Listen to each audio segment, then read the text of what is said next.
What's up, guys? So I wanted to make this quick video, and I apologize for the impromptu-ness, but I want to share something that I believe is truly beneficial and still a lot of people aren't aware.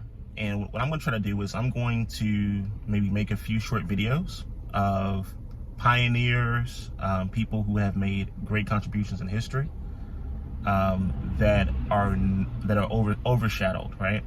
That people are not aware of. And a lot of times we're not aware of them because it may not fit the norm or the narrative that basically the general public wants to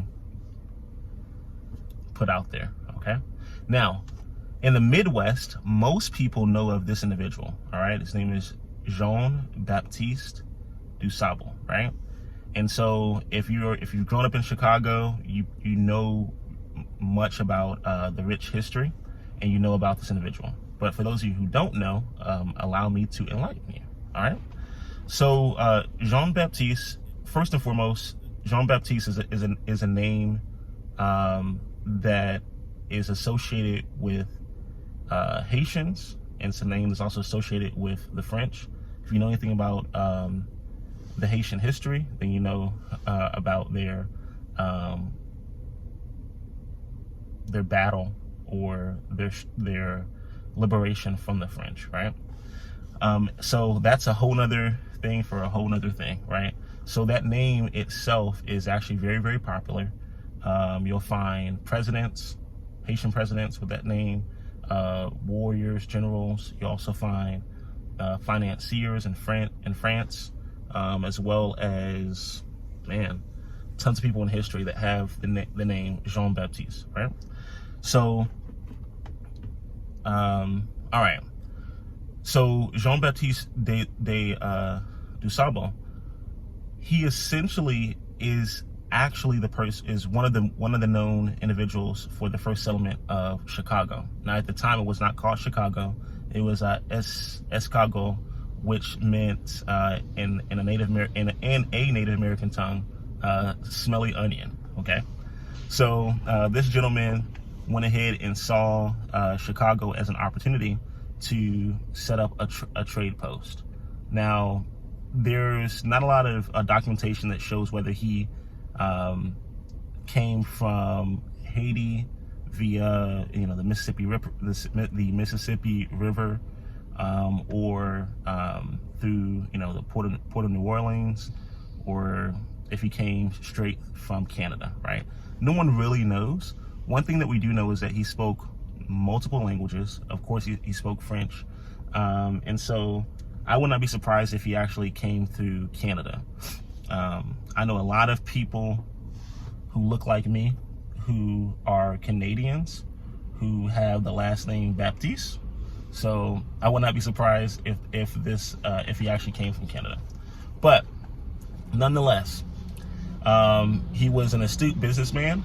He was well known to be honorable in his dealings as far as business. He was very good at hunting, gathering furs, and also gathering meat. We want to think back that in the 1700s, we didn't have refrigerators, right? And if you're new to an area, you probably had challenges with minor things, such as things that we consider to be minor, and one of those things would be eating. So you would have to hunt, you would have to preserve that meat. So in his trading post, he not only offered furs, which is important for wearing clothing, right? As we all know, in the Midwest, it can get very cold, so that's important. And then for survival, you have to also eat. And so he provided that and much more. What's also great is, as I'm learning more and more about history, I love history, by the way. I love history that's not in the mainstream. What I'm learning more and more is that there's so much rich history that is not advertised. It's not produced. It's now they're in various books. And what I find interesting is in the 1700s, 1600s, 1500s, as far as we can go back in documentation, even 800s, like 800, there are a lot of records of copper-colored people, okay? And so what was considered to be the Native Americans, most of them were copper colored. And so as I think about that, actually all of them were copper colored, right? Not the ones that you see in the cowboy movies. That's not actually how good descriptions, especially in the 800s. So as I think about that, and leading up to 1600s and so forth, I start noticing a trend that a lot of people that were maybe Haitian, for example, or what people would consider African, quote unquote, they married Native Americans, and I can actually see how that would be considered more acceptable for, let's say, a Native American clan, for that union to take place, especially if they already look very similar or they look exactly alike, right? So I think that's pretty interesting. But most people are not aware that Mr. Dusable was basically the founder. Now, for a long part of history, John Kinsey was actually named the founder of Chicago. And what's interesting is that John Kinsey purchased the settlement, or the fur post, or the trade post that was built and operated by Jean-Baptiste. So it's pretty interesting that for a long part of history, that entire part was actually not recognized. It wasn't truly brought into the forefront, and I don't believe it. And it didn't really begin to come to the forefront until the early 1990s. Okay, so just imagine all the other history that is not discovered, or it is discovered, but it's not in the mainstream. So I want to let you guys know, as a fun fact for today, if you're not aware of it, please go ahead and look up Jean-Baptiste Dusable, learn about him. I'll put links below, and I hope this has been something enlightening for those of you who maybe don't feel as though you can be an entrepreneur, or you don't feel as though you can own property, or you don't feel as though you can be successful. I want you to remember that there was someone named Jean-Baptiste Dusable who was not only successful, but he also made history. And in doing so, he was very monumental in founding a city called Chicago. Now, what's interesting about Chicago is that Chicago at one point was more valuable than New York City.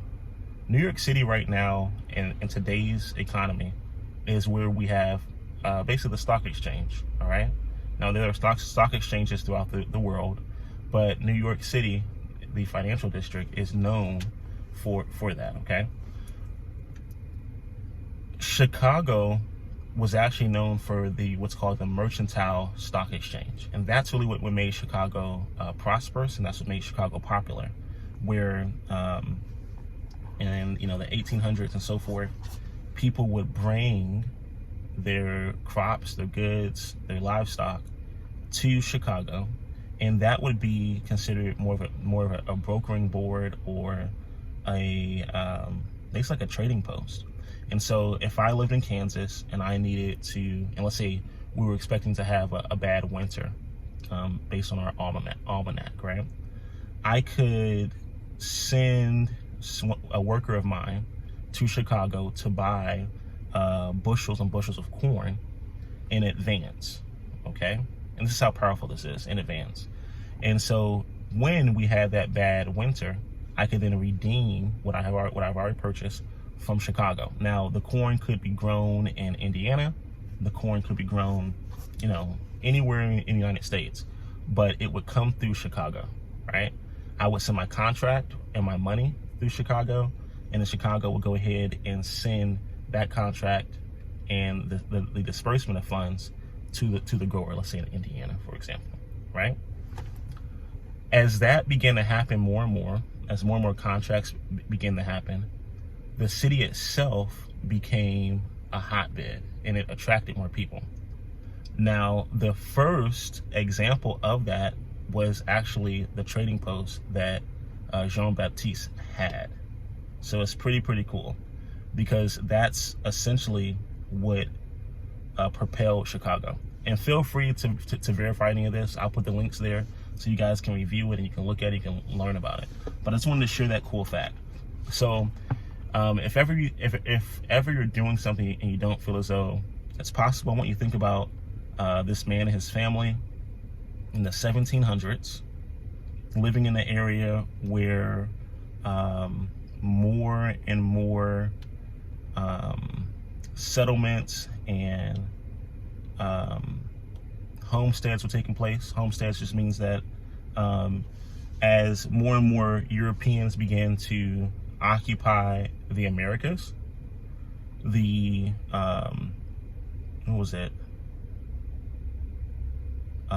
the priest at those times, and in some cases just the government at that time, would give these people homesteads, and they'd basically give them settlements, and they would just give them acres just because they were European.